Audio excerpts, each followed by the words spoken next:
E buonasera a tutti voi dal TG1. Sono stati gli uomini della squadra mobile di Napoli a catturare a Casal di Principe Antonio Iovine, il boss dei casalesi latitante da 14 anni. Firmerò subito il 41 bis, ha detto il ministro Alfano. Per Maroni una bellissima giornata. E tra il ministro dell'Interno e lo scrittore Saviano ancora polemiche. Enzo Perone ed Alessandra Di Tommaso.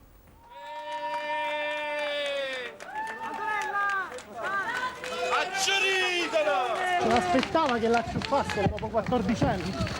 Capo di Casalesi, non aspettava? No. Alla fine lo Stato ha ragione. Il viso contratto da una smorfia di sorpresa, il sorriso beffardo di chi proprio non se l'aspettava di essere catturato dalla squadra mobile di Napoli nella sua Casale di Principe, a casa di un conoscente insospettabile nell'anonima via Cavour. Primula rossa della camorra, insieme all'altro superlatitante Michele Zagaria, definito imprendibile nel Gomorra di Saviano, Antonio Iovine, detto il Ninno, il Bello, 46 anni, lo scorso 20 settembre, è stato arrestato grazie ad un'attività di intelligence degli investigatori che hanno messo sotto sorveglianza e intercettazione con tutti i mezzi non solo i familiari, già in carcere la moglie, la cognata, i nipoti, ma anche amici e conoscenti, spesso dovendo fare i conti con delle raffinate tecniche di vero e proprio controspionaggio tecnologico che vanificavano il certosino lavoro.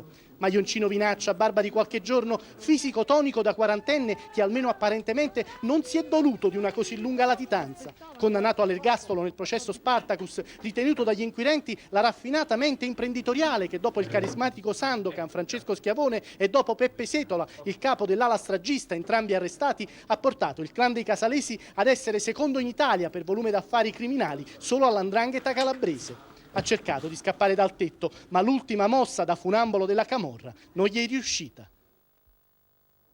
È una giornata bellissima, così Maroni commenta l'arresto del boss della camorra Iovine e dice: andrò a Napoli a complimentarmi personalmente con tutte le forze dell'ordine. Questa è l'antimafia dei fatti, quella che noi mettiamo in atto. Il resto sono polemiche che non mi toccano e non mi turbano.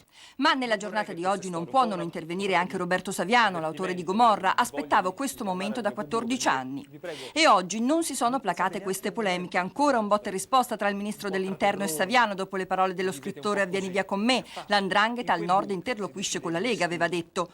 Lo scrittore torna a difendere il suo monologo e definisce inquietanti le parole di Maroni che, dice, gli ricordano quelle del boss della camorra Sandokan Schiavone. Il responsabile del Viminale risponde: io come Sandokan, Saviano smentisca o lo querelo, e torna a chiedere: voglio replicare in trasmissione alle accuse, se l'azienda dicesse no sarebbe un bavaglio. Credo che gli garantiscono il contraddittorio, afferma il presidente della Commissione Vigilanza Rai, Zavoli. La presunta trattativa tra Stato e mafia nel 93, emergono nuovi sorprendenti particolari sulla revoca dei 41 bis. Grazie a lei. Era il 93, guardasigilli Conso, Premier Ciampi. 6 mesi prima di novembre, quando non fu prorogato per 140 boss il carcere duro, il 15 maggio erano stati revocati altri 140 decreti di carcere duro per altrettanti mafiosi. Per 17 di loro, collaboratori di giustizia, i magistrati sollecitarono il carcere più morbido. Il 15 maggio non è una data qualunque, è il giorno dopo l'attentato a Via Fauro a Roma contro Maurizio Costanzo. Il provvedimento di maggio sarebbe stato firmato non da Nicolò Amato, all'epoca capo dipartimento amministrazione penitenziaria, ma dal suo vice. Ma Amato sul punto dice di non ricordarsi nulla. Perché revocare quei 41 bis, frutto peraltro della dura reazione dello Stato subito dopo la strage di Capaci?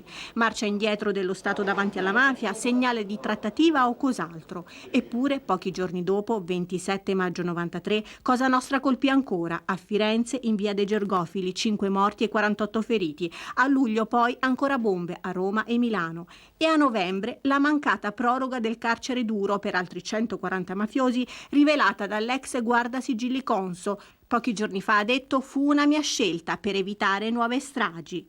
E da allora in poi ci fu un solo attentato, gennaio 94, allo Stadio Olimpico, fallito.